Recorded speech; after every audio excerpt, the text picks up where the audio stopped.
Moskvada keçirdiyi brifinqdən sonra Paşinyan Zəngəzur dəhlizi ilə bağlı ritorikasını kəskin şəkildə sərtləşdirərək öz təxribatında Azərbaycanı günahlandırmağa cəhd edib.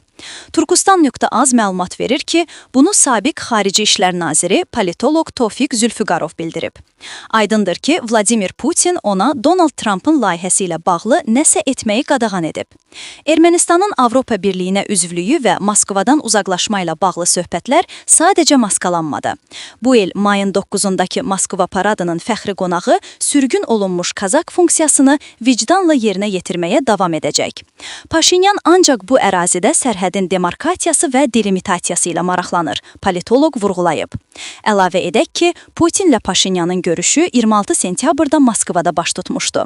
Ermənistan parlamentinin plenar iclasında 44 günlük müharibənin şəraitini araşdıran komissiyanın hesabatı müzakirə edilməyəcək. Turkistan.az məlumat verir ki, bunu Ermənistan parlamentinin sədri Alen Simonyan deyib. Komissiyanın işinin nəticələrini təqdim etmək üçün qanunla tələb edilən bütün müddətlər keçib və Ermənistan parlamentinin prosedur qaydalarına görə sənəd gündəliyə salına bilməz, o vurğulayıb. Üstəlik, Simonyanın sözlərinə görə hesabat qanuni olaraq ona göndərilməyib.